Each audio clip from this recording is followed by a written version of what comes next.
Hola, queridísimas audiencias de Cuatro Vientos. Qué bueno que están con nosotros en este día, miércoles 5 de abril del año 2024, cuando son las 8 de la mañana con 3 minutos. Le damos las más cordiales de las bienvenidas. Muchísimas gracias por estar aquí compartiendo y obsequiándonos un me gusta a nuestro programa del día de hoy, el primero de dos que vamos a hacernos la transmisión en vivo desde la ciudad de Ensenada, Baja California, México. Buscando a Temis. Usted sabe, Temis, la diosa griega de la naturaleza, la justicia y la equidad.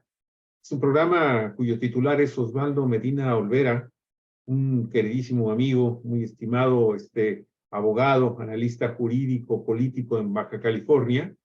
También, pues obviamente, es egresado de la Universidad Autónoma de Baja California, maestría en Seguridad Humana y Derechos Humanos por la Universidad Milano Bicocca de Milán, en Italia. Desde enero del 2020 es miembro adherente de la Asociación Latinoamericana de Derecho Penal y Criminología, la ALPEC. Y el tema, amigos y amigas, un tema que se nos antoja muy oportuno, por un derecho penitenciario justo y para todos. Los derechos humanos de las personas privadas de su libertad frente a los derechos humanos del ciudadano común. El caso Bukele y las reglas penitenciarias Mandela y Bangkok. De eso nos va a platicar nuestro queridísimo Osvaldo, porque fíjese, pues es un tema de análisis trascendental ante la tragedia humanitaria en Juárez, Chihuahua, en donde el trato indigno a migrantes detenidos y bajo custodia del Estado mexicano, pues llevó a la muerte a 40 centroamericanos en condición de desplazamiento forzoso por nuestro país, y ellos estaban allá ganándose la vida en Juárez, en la calle, algunos de ellos incluso sujetos a proceso de amnistía en nuestro país, y pues son prácticamente detenidos, llevados a este centro de detención, a este centro de refugiados, de migrantes centroamericanos, ahí en Juárez. Osvaldo, bienvenido, ¿qué tal? ¿Cómo estás? Qué gusto saludarte. Un gusto saludarte, Javier. Muy buen día. Un saludo a toda la audiencia de Cuatro Vientos. Ahora abordando este tema que, si bien es cierto, dices que toma actualidad, parece que no deja de tener actualidad. Así Deja de es. tener actualidad porque siempre van a estar llamando la atención el trato que se da dentro de los centros penitenciarios. Y siempre va a haber un rezago, siempre va a haber un rezago. Realmente es una meta inalcanzable, eficientar los derechos humanos, efectivar los derechos humanos dentro de los centros penitenciarios. Pero eso no significa que los gobiernos estén mal. Simplemente la meta siempre va a estar constantemente arriba del estándar. El estándar siempre va a estar arriba de lo que realmente sucede en nuestro país, ¿no? Sobre todo porque la población penitenciaria, lejos de disminuir, está constantemente aumentando, ¿no? Y eso es un reflejo prácticamente de lo que sucede en las sociedades, prácticamente la forma de gobernar. Siempre se ha dicho que para saber qué es lo que sucede en una sociedad hay que voltear a ver a las prisiones para saber cuáles son los males que aquejan a la propia ciudadanía, ¿no? Ahí prácticamente está el termómetro para saber cómo está trabajando la sociedad, y de ahí se saca una radiografía para saber sobre qué factores son los que se debe trabajar en la sociedad. En este caso, el tema de actualidad viene siendo prácticamente las declaraciones que hace el presidente de El Salvador, Nayib Bukele, respecto a defender el derecho de los ciudadanos frente a los privados de libertad. Y aquí vemos que hay un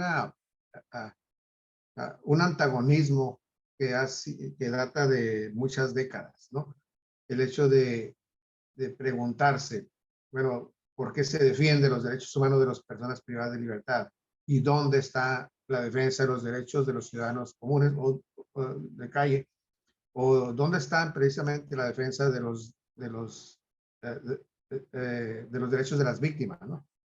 Se señala incluso que los organismos encargados de la defensa de los derechos humanos se dedican a defender los derechos de los delincuentes. Es un tema, algo muy trillado. Siempre se ha Y dicho. que es la posición de Bukele, ¿no? Ante el tema de los maras salvatrucha. De Bukele y de muchos otros representantes del gobierno.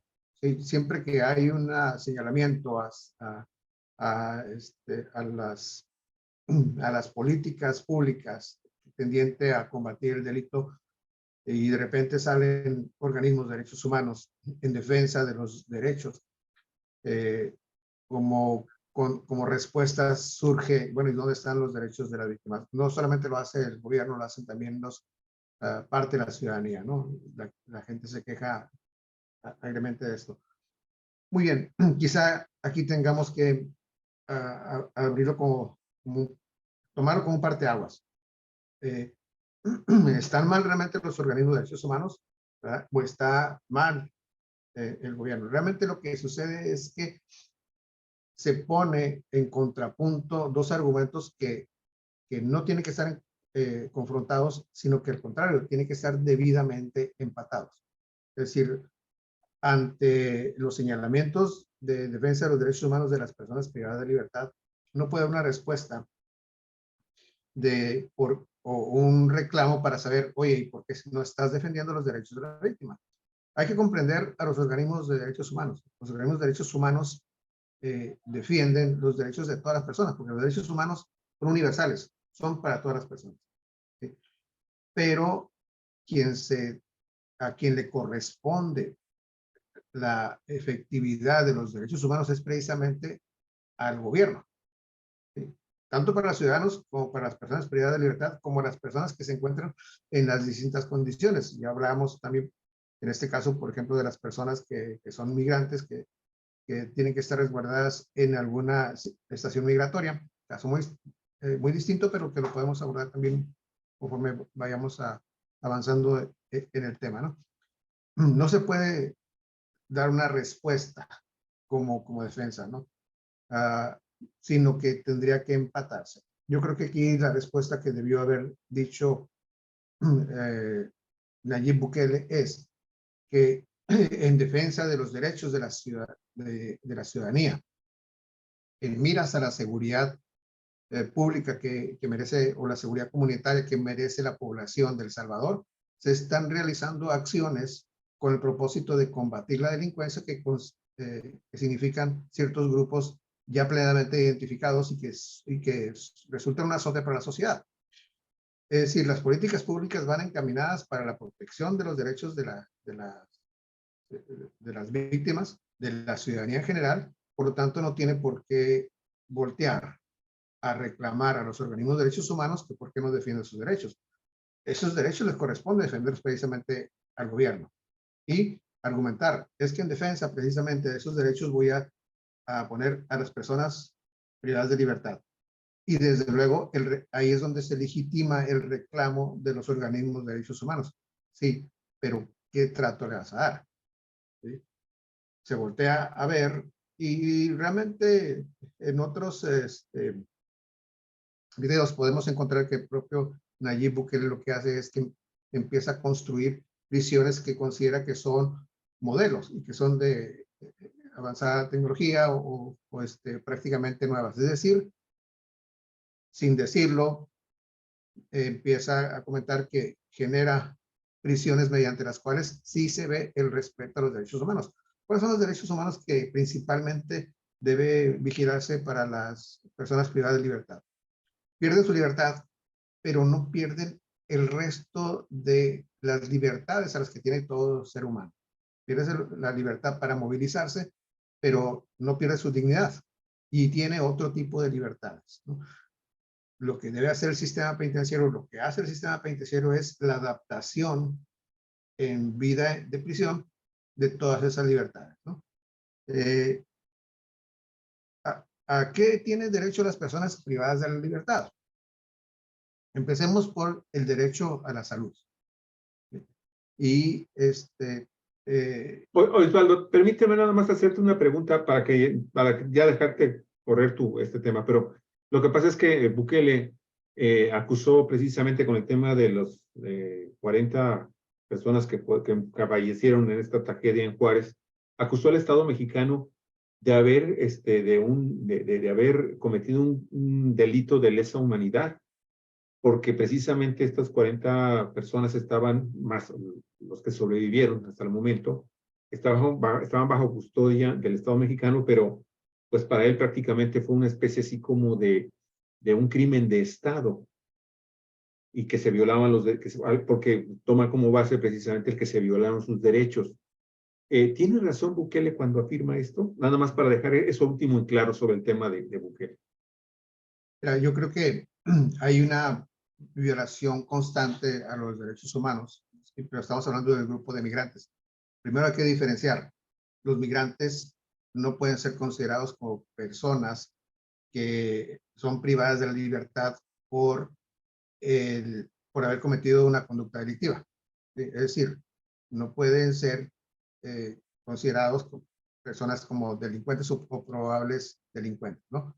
O, es un esquema distinto. Por eso es que el trato tiene que ser distinto.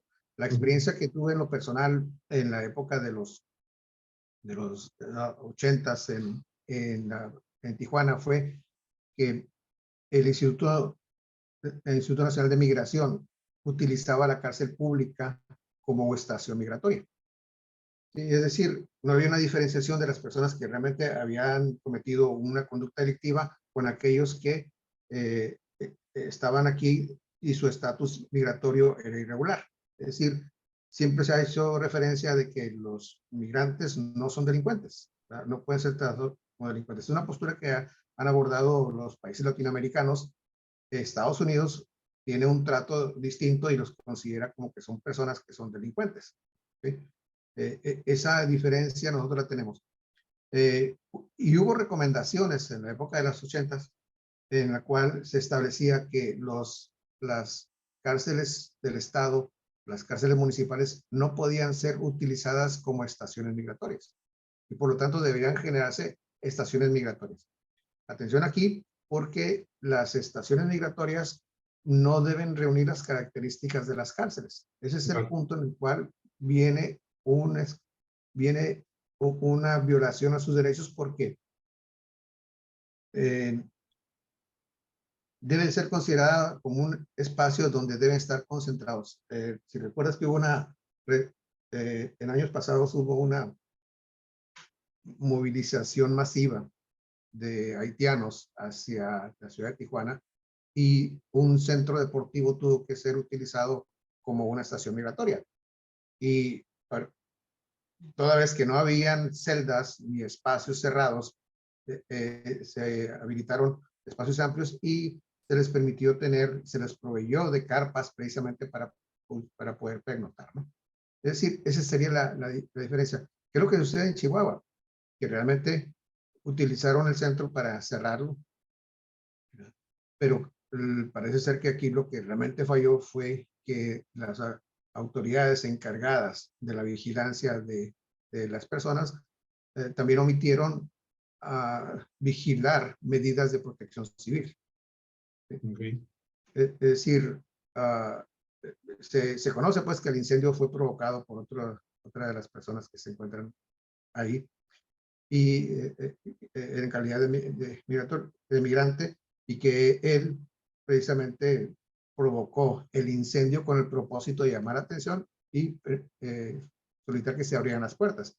De una forma de llamar la atención muy peligrosa. Sin embargo, al parecer no se contaba con los mecanismos para una evacuación efectiva en caso de un siniestro. Dejemos a un lado el tema del incendio, como realmente le ocurrió, pero ¿qué hubiera pasado si hubiera sido un sismo, que hubiera sido otro tipo de contingencia en la cual se requiere la atención de protección civil? Los guardias de seguridad en ese momento estaban solamente contratados para el efecto de no permitir que hubiera una evasión. Es decir, no permitir que se salieran las personas. Yo creo que aquí lo que falló precisamente fue que no se ha afinado la política pública y la comprensión también de las propias personas migrantes para entender que las autoridades están para apoyarlos y no para agredirlos. Se sabe que los migrantes vienen de paso por toda la República, que quieren llegar a la frontera para iniciar un trámite ante un estado distinto, que es el de Estados Unidos, pero México ha sido generoso permitiéndoles el paso franco, no obstaculizándolos, pero llega un momento en que tienen que regularizar su situación migratoria. Es un respeto que deben tener hacia el país que les está dando esa cortesía, ¿sí? Y algunos de ellos precisamente están en espera de algunos trámites. Y eso es porque hay un contingente de caravanas y tú recuerdas que durante mucho tiempo se ha manejado quién está detrás de estas caravanas. Ya no es tema ese en este momento, ¿verdad? Ya no se habla de quién está detrás de estas caravanas. Sin embargo, se habló durante mucho tiempo que había una trata de personas, que se traduce como un esclavismo moderno, el trasladar a ciertas personas para poner a cierto lugar para después cobrarles, ¿verdad? Ya no es tema eso. México ha amortiguado ese techo y ha dicho, bueno, son migrantes y lo voy a tratar como migrantes, no voy a revisar conductas delictivas detrás de todo esto, ¿verdad? Pero significa que de todas formas hay intereses económicos detrás de todo esto. Eso es lo que no se puede ignorar y quizás debería abondarse, aunque pueda desviar la atención sobre lo que realmente ocurrió, ¿no? Definitivamente, yo no comparto la idea de que fue un delito de Estado, ¿verdad? Muy bien. Porque no va encaminado directamente a contener mediante la violencia a un grupo de migrantes, ¿no? Recordemos que en las primeras etapas, cuando había los contingentes, México estaba conteniendo en la frontera sur, utilizando incluso la fuerza para evitar que ese contingente entrara, hasta que se adoptó la idea de que pudieran ingresar de manera ordenada. Algunos utilizando los canales oficiales, pero otros empezando a penetrar por otros lugares en los cuales no había control del servicio de inmigración. No, pues te agradezco mucho el que hayas desviado un poco tu exposición, pero sí era importante de alguna forma también definir esta situación de cómo deberían de establecer las normas, se deberían de establecer las normas para las personas a las que presuntamente se les encarcela por ser un delincuente. Y tú sabes que desafortunadamente en México hay muchos ciudadanos comunes que también consideran que los migrantes son unos delincuentes y por lo mismo deberían de tener, deberían estar resguardados precisamente en cárceles. Esa era una cosa que aprovecho que tomas el tema de Bukele, precisamente con esta idea de que se defiende más los derechos de los presos y de los delincuentes que de los ciudadanos comunes, pues como precisamente para profundizar un poco más en el tema. Osvaldo, adelante ahora sí con el tema, disculpe. Mira, abundando un poquito a todo esto, las leyes están diseñadas para generar un orden, y cuando se apartan del orden, ya sea la autoridad o ya sea el ciudadano, empiezan los conflictos, ¿no? En este caso, las leyes de migración obligan tanto a las autoridades como a los propios ciudadanos que quieren ingresar a nuestro país. Filosóficamente se ha dicho, no debería haber fronteras. Si nos vamos a la historia, vamos a ver que nuestro país incluso abarcaba países centroamericanos, ¿sí? Está muy interesante la historia del estado de Chiapas, que en su momento se convirtió en república, con el propósito de formar la República de Centroamérica, y que después no se pusieron de acuerdo los países centroamericanos, entre ellos El Salvador, y lo que hizo Chiapas fue: me regreso a México y se tiene que pasar ante el Congreso de la Unión la petición de la República de Chiapas para convertirse en estado de la Federación Mexicana, ¿no? Es una historia interesante ahí, porque muchas veces se habla de Yucatán como la República de Yucatán, cuando se ignora que también Chiapas fue un estado, fue una república que se integró a nuestro estado.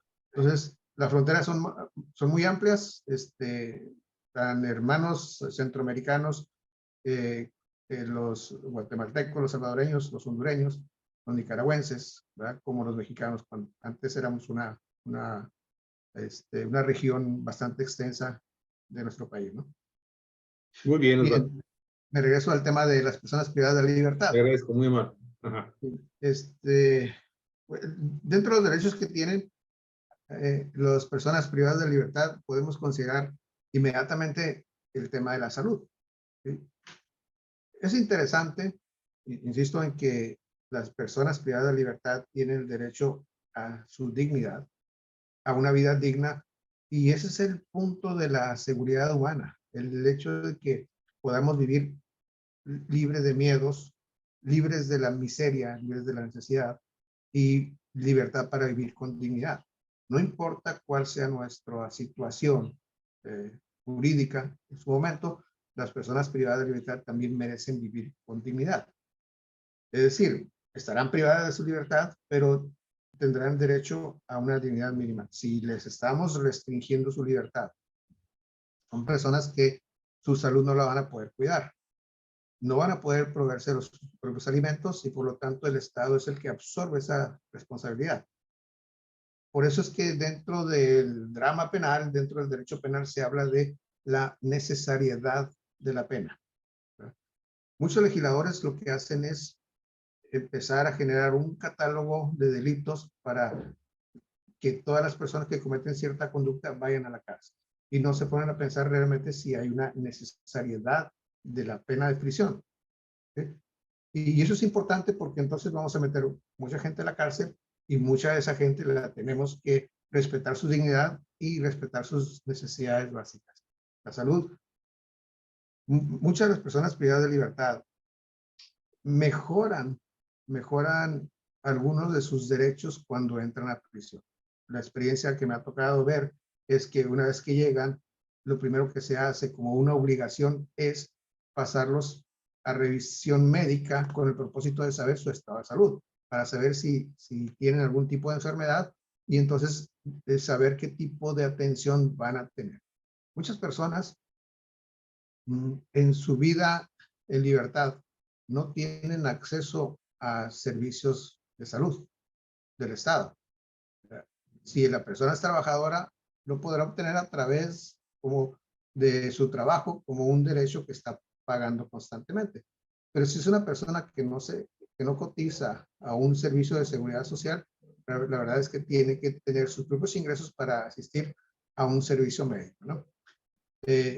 Esta garantía prácticamente se ve mejorado desde el momento que las personas entran a prisión porque tienen que vigilarse la salud. Esa es una obligación que no puede pasar ningún centro penitenciario, ninguna autoridad penitenciaria, porque estando en sus manos la vida de las personas, tendrá que vigilarla, ¿verdad?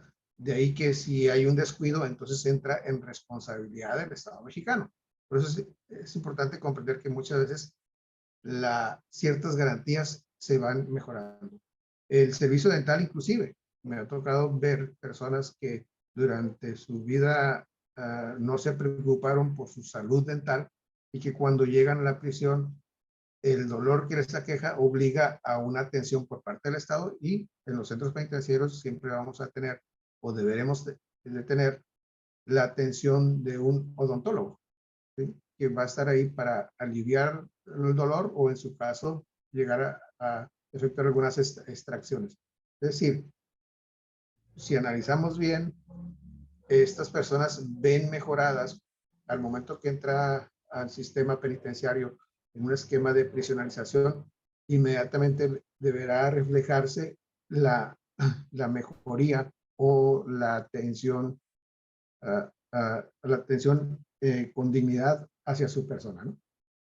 Tienen derecho al vestido, a la alimentación. La alimentación incluso tiene que ser adecuada al esquema de prisionalización, ¿verdad?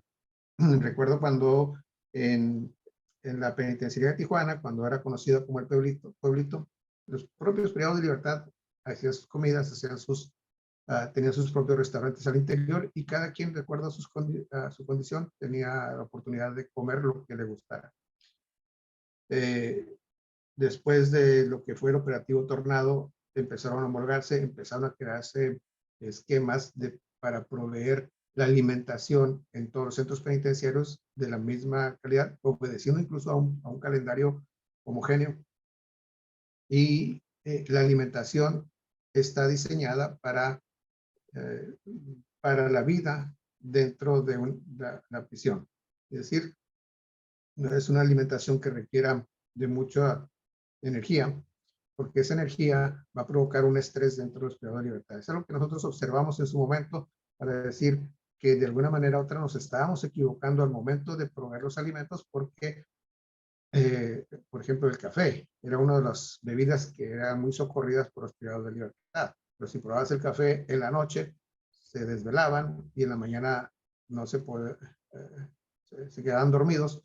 Entonces tenías que dejarlos dormir y entonces generaba una indisciplina y había incluso un descontrol en, los, en el área de seguridad porque el guardia que trabajaba 24 horas en la mañana ya estaba muy cansado y los privados de libertad todavía tenían con mucha energía.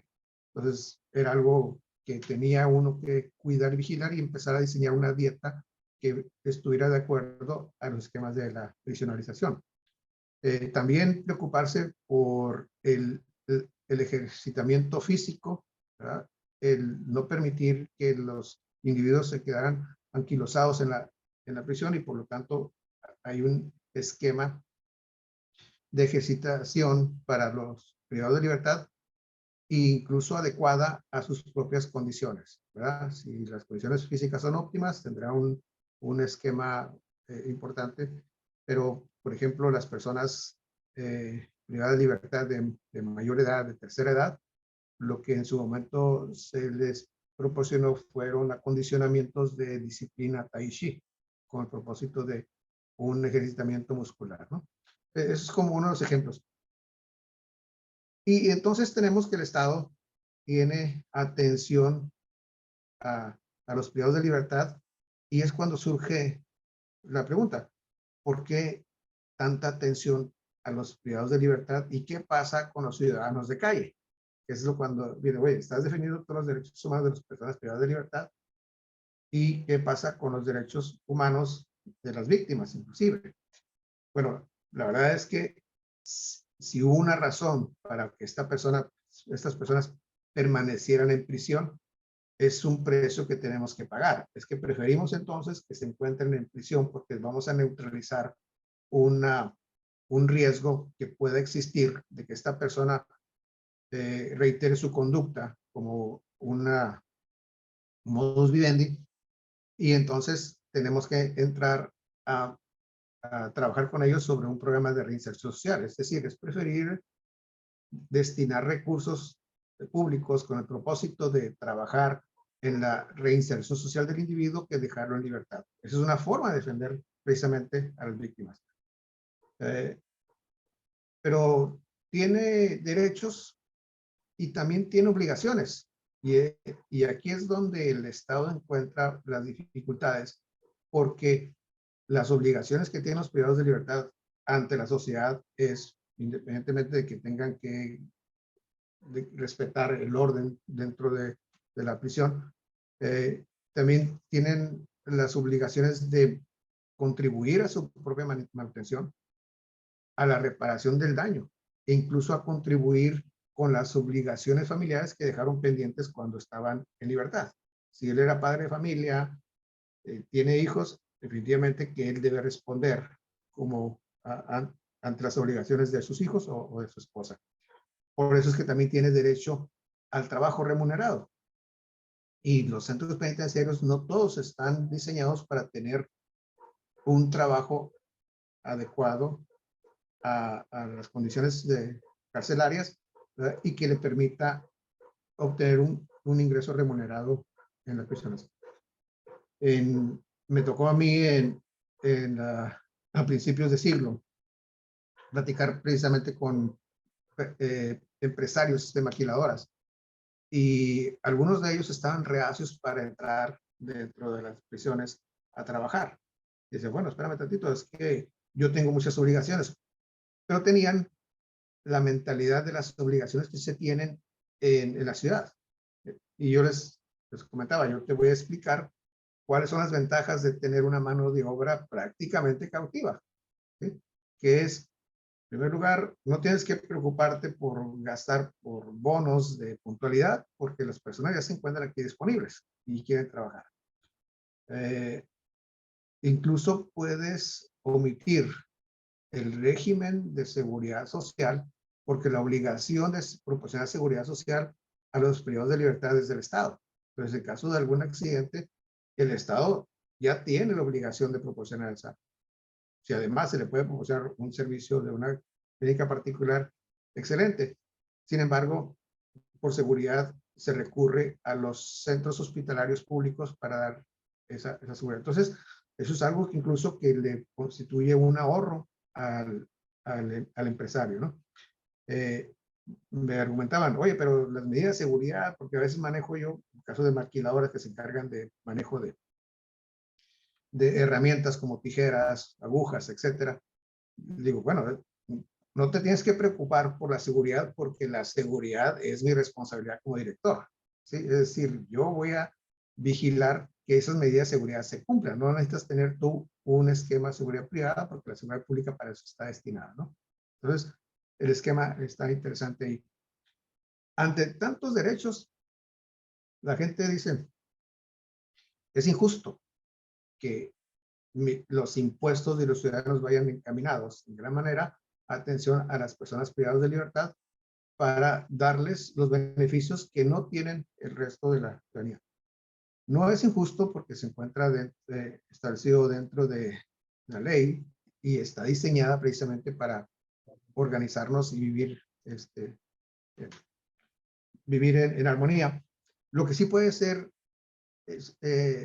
además, en lugar de injusto, puede ser inequitativo, porque es inequitativo porque el privado de libertad no alcanza a cumplir con la cuota que constituye el gasto de manutención de la persona privada de libertad. ¿Sí? Se sabe que hay una cuota que tiene que pagar el Estado y la Federación la complementa en cuanto a la alimentación, y esa alimentación tiene que estar en condiciones que permitan mantener la salud del individuo y que no se deteriore, ¿no? Las medicinas, etcétera, ¿no? Entonces, sí puede ser inequitativo y lo manejamos con números, sin embargo, habría una razón para la cual que estas personas se encuentren en libertad. Vayamos ahora a otro sector que está completamente olvidado dentro del sistema penitenciario, que es el de las mujeres. La experiencia me ha demostrado que las prisiones están diseñadas con miras a la privación de la libertad de los varones, pero no se hacen adaptaciones para prisiones para las mujeres y sus necesidades propias, ¿no? La mujer es a su vez también en muchas de las ocasiones madre, ¿verdad? Cuando las mujeres en algún momento se encuentran privadas de libertad y llegan a tener un nexo con una persona del exterior y se produce lo que vimos en semanas pasadas, que se promovieron bodas colectivas, ¿verdad? Es decir, esas relaciones informales las promueve el Estado con el propósito de fortalecer el vínculo que existe entre los cónyuges, ¿verdad? Pero la persona mujer privada de libertad, pues obviamente que tiene derecho a la maternidad y ya no tenemos solamente la obligación de atender a la mujer privada de libertad, sino también a una persona que viene en camino o cuando está en estado de gravidez o cuando se encuentran, cuando ya haya nacido, y entonces tenemos ya no solamente los derechos de la mujer, sino también los derechos del recién nacido y los derechos de los niños. Hay que hacer entonces una adaptación para la vida en dignidad de la mujer y de la vida en dignidad para esos menores de edad. ¿Por qué? Porque hay que buscar evitar la contaminación de ese menor de edad para que no se adapte a una vida en prisión y no la conozca como algo normal, ¿verdad? Y por lo tanto hay que vigilar nuestras políticas para hacer que esta persona después se sustraiga de un centro penitenciario para hacer su vida dentro del núcleo familiar. Aquí es muy importante mencionar, mi estimado Osvaldo, que incluso existe a nivel internacional una norma, una serie de reglas que son precisamente conocidas como las reglas de Bangkok, que específicamente y que, bueno, están avaladas por la Organización de Naciones Unidas y muchas organizaciones internacionales defensoras de los derechos humanos, que están casi en 100% enfocadas hacia los derechos de las mujeres que están presas en alguna de las instituciones carcelarias del mundo. Y México ha firmado estas normas, estas reglas, para aplicarlas precisamente en el sistema penitenciario nacional. Se aplican, primero me gustaría mucho si pudieras exponer un poco a detalle en qué consisten estas reglas. Y bueno, eso ya nos va, desde el momento en que tú vas a empezar a describirlas, nos vamos a dar cuenta si en México se aplican o no se aplican estas normas internacionales a las cuales, pues por el momento de que firma el Estado mexicano aplicarlas en México, pues podrían estar siendo o no aplicadas o simuladas o simple y sencillamente nada más es un discurso más demagógico de las autoridades gubernamentales de este país. Osvaldo. Mira, aquí lo que tenemos que hacer es saber que esas reglas de Bangkok establecen reglas mínimas prácticamente. Inicialmente se llamaba reglas Lo mínimas, básico. reglas básicas. Es decir, la Organización de Naciones Unidas, a través de esas normas internacionales, como son las reglas Mandela, las reglas Bangkok, establecen el piso mínimo que debe existir. Y de ahí hacia adelante podemos mejorarlas, definitivamente, pero no podemos disminuirlas. Entonces, por lo tanto, es una obligación el estar cumpliendo con esas reglas.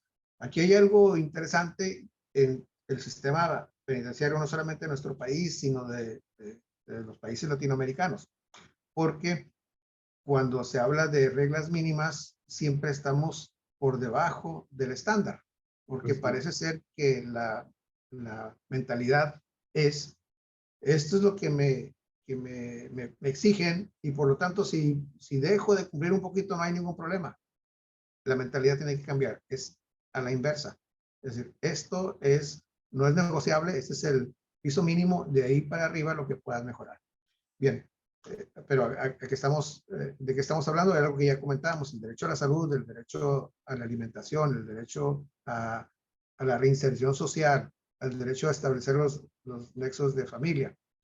Y las reglas vienen establecidas de tal manera que se establecen las obligaciones de los funcionarios encargados de hacer valer la ley. ¿Sí?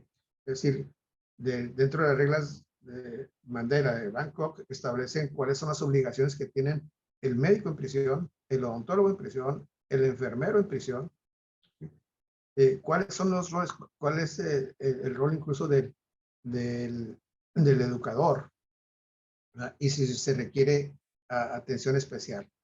Hay casos, por ejemplo, no solamente que requieren atención médica, sino que requieren atención psicológica, pero además hay otros que requieren atención psiquiátrica.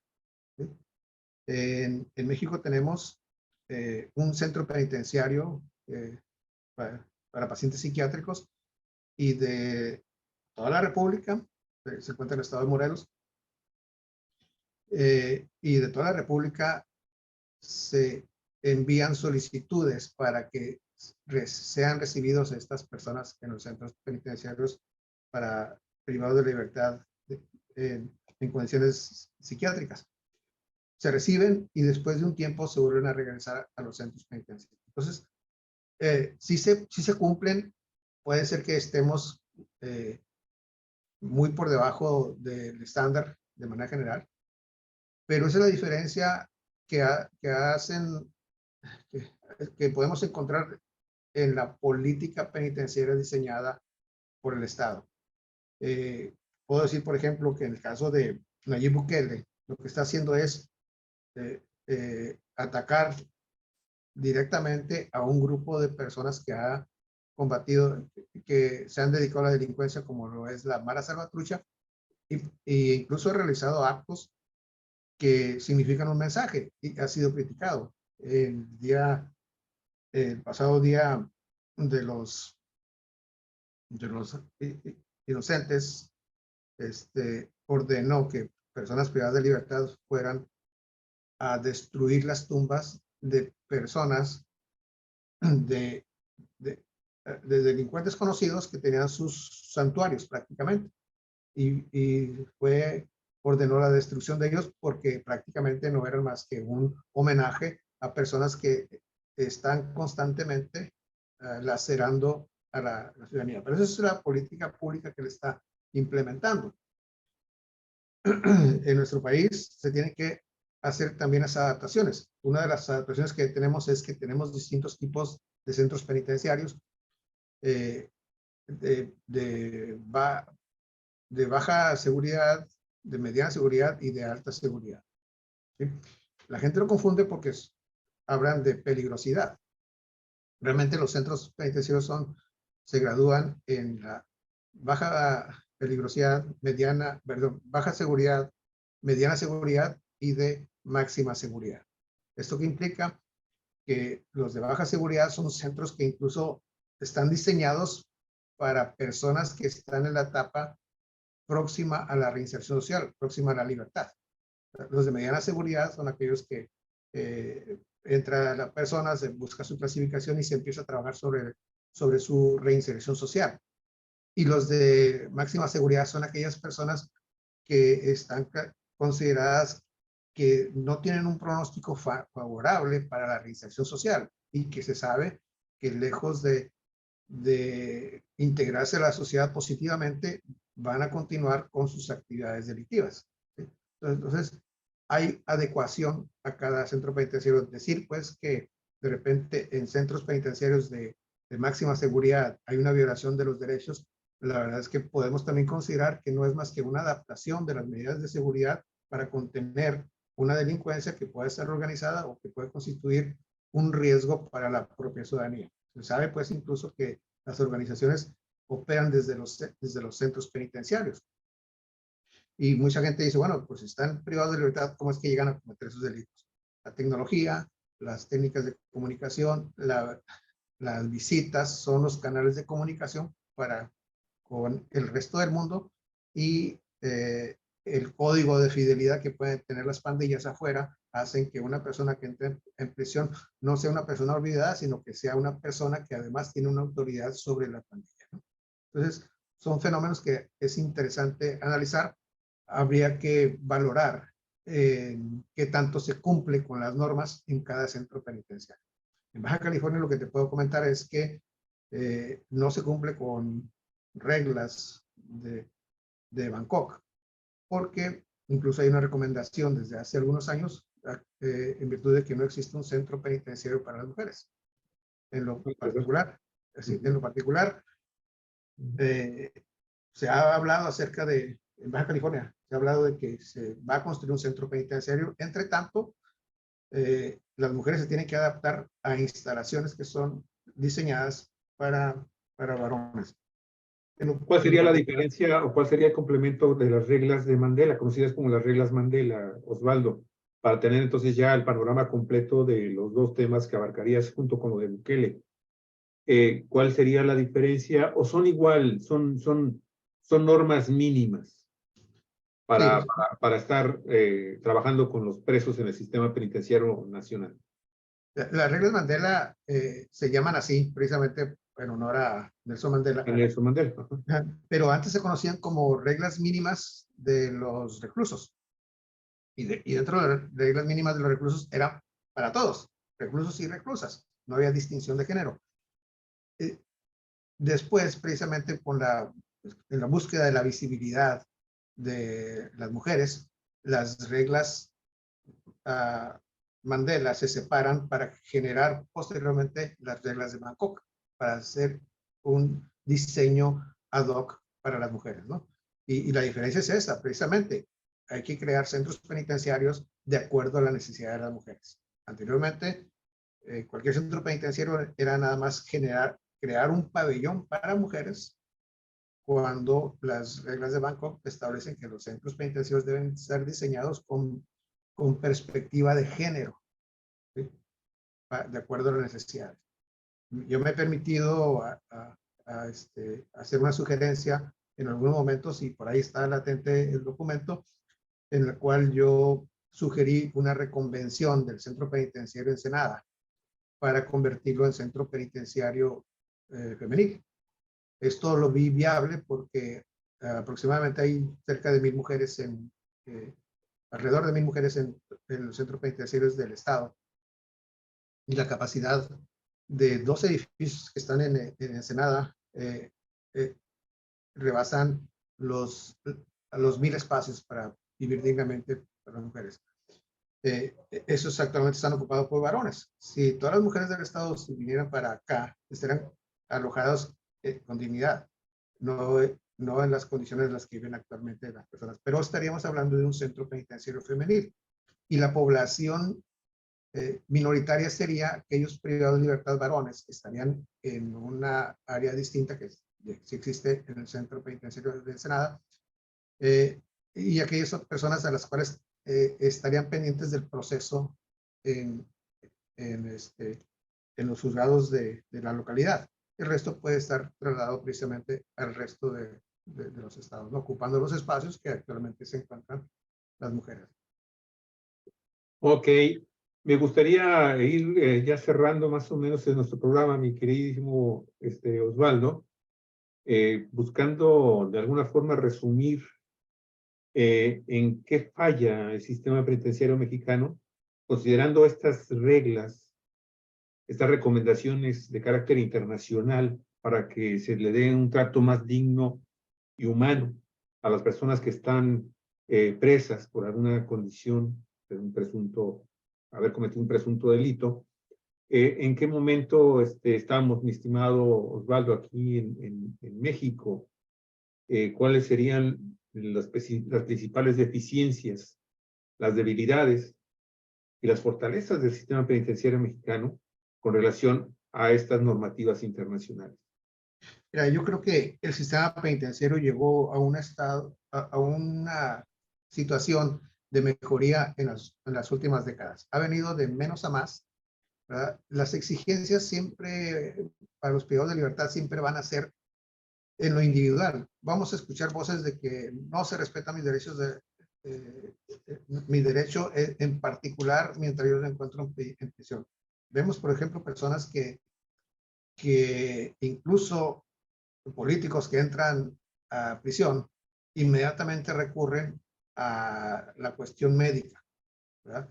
Y es verdad, no podemos decir que sea una mentira, no sea falso. Realmente son personas que tienen una condición de salud que no se visibilizaba cuando estaban en libertad, pero cuando entran en un esquema de prisionalización, esa situación se recrudece. Cualquier persona que entra a un centro penitenciario y deja pendiente un tema de salud, esa situación se va a recrudecer, definitivamente. Entonces, muchas de las quejas van en el sentido de que es que en libertad yo tenía estas oportunidades y al momento que entro en prisionalización, no se me permite dar continuidad a los esquemas de salud.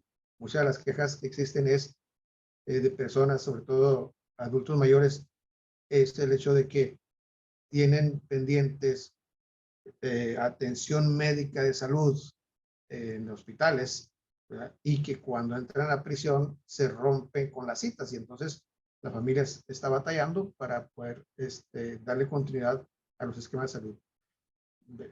Si sabemos que incluso estando presentes físicamente tenemos que a veces recurrir a varias citas para que den una atención personalizada, la situación se agrava cuando esta persona es acompañada por un sistema de seguridad extraño y eso enrarece incluso el ambiente. Eso se demerita tanto la salud. Si bien es cierto que hay esquemas de salud dentro de los centros penitenciarios, hay clínicas, ¿verdad? A veces la atención que requiere el privado de libertad es muy particular. Háblense de personas que tengan, por ejemplo, úlceras, que tengan tratamientos contra el cáncer, etcétera. Son situaciones que muchas veces el sistema penitenciario no lo puede abarcar plenamente y tiene que ser un diseño muy particular, ¿no?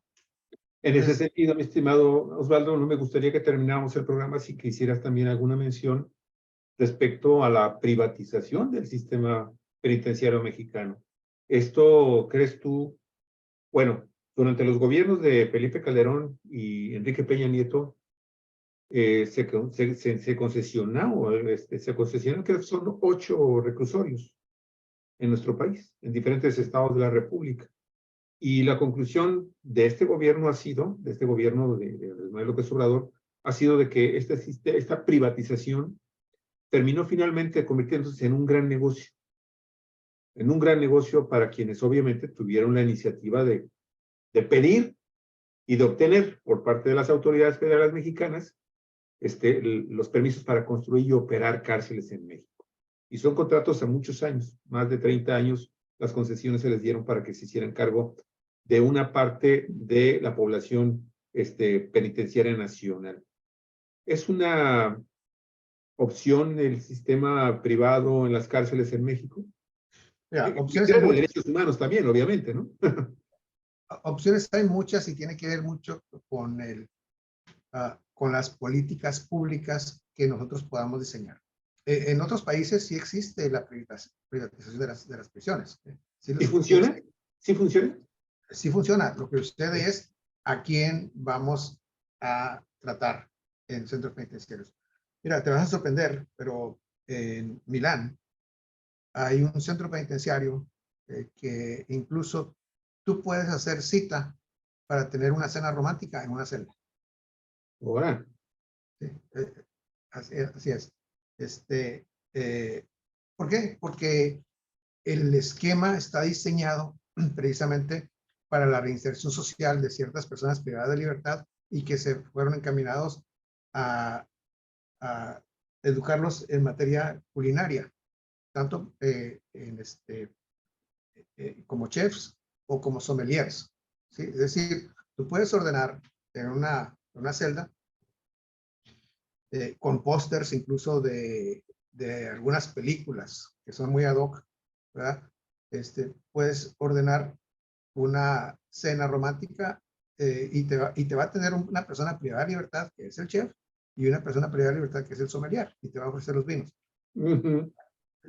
Existe esa prisión, lo puedes buscar en internet.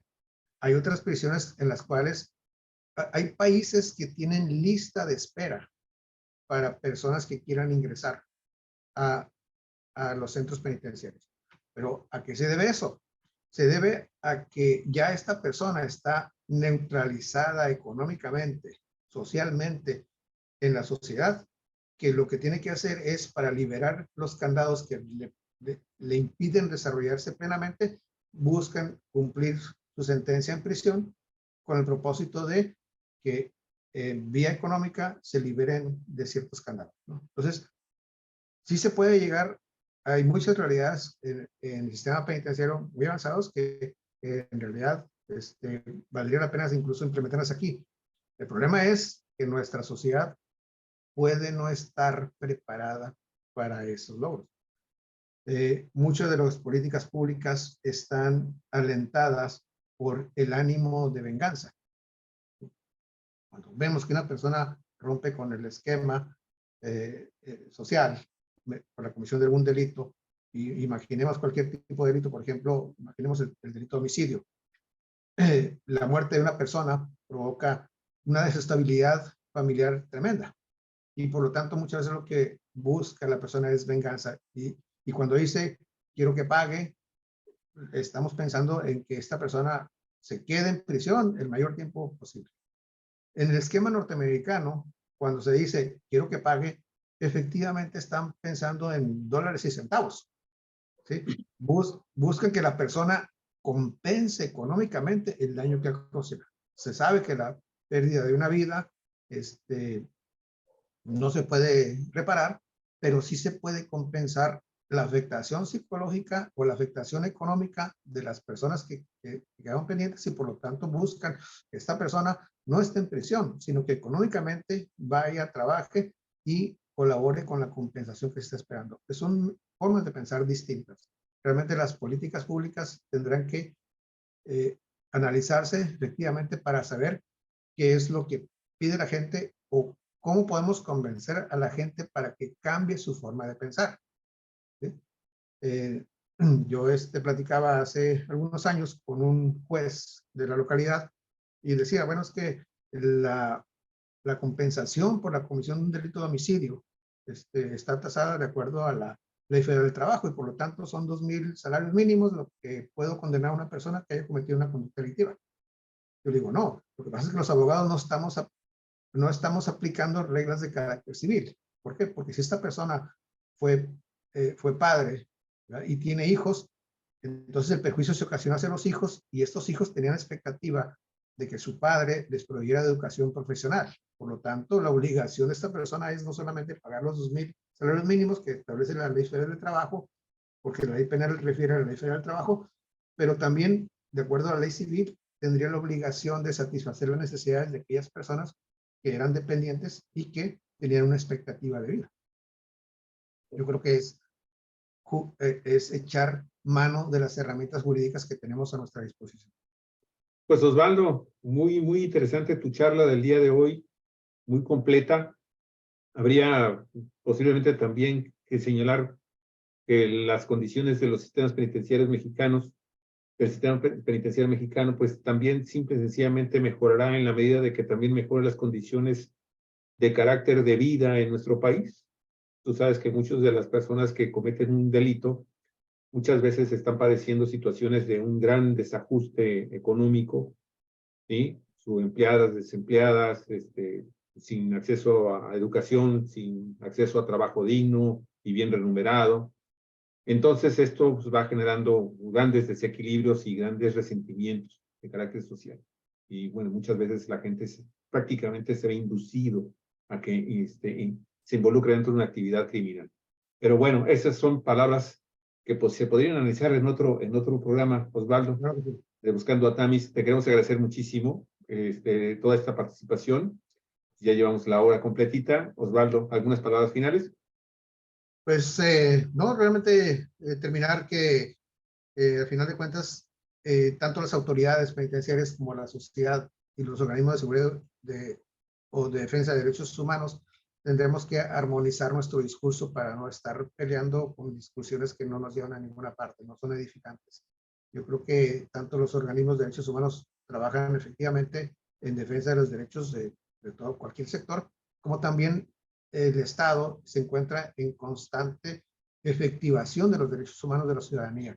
Desde luego que la tarea del Estado es mucho mayor. ¿Por qué? Porque en cuestión de seguridad humana hay que proveer la seguridad en todas las vertientes hacia la ciudadanía y en la medida que descuidamos alguna de ellas, pues precisamente vamos a impactar al sistema penitenciario, ¿no? Entonces, muy bien. Osvaldo, pues muchísimas gracias.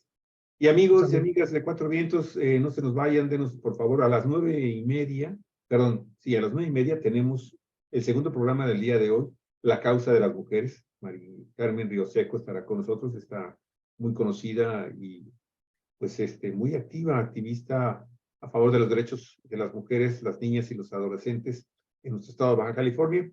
Vamos a regresar con ella en un momentito más. El tema que vamos a tratar con ella es el acoso y el hostigamiento sexual a las mujeres en las instituciones públicas de México y la situación de las trabajadoras domésticas en nuestro país, toda vez que pues se acaban de cumplir ya 35 años de que se implementó en nuestro país el Día Internacional de las Trabajadoras del Hogar, el pasado 30 de marzo. Así que muchísimas gracias a todos y a las 9:30 estamos de vuelta aquí con nuestras transmisiones en vivo desde la ciudad de Ensenada, Baja California, México. Muchas gracias. Un abrazo, Osvaldo. adiós. Hasta luego.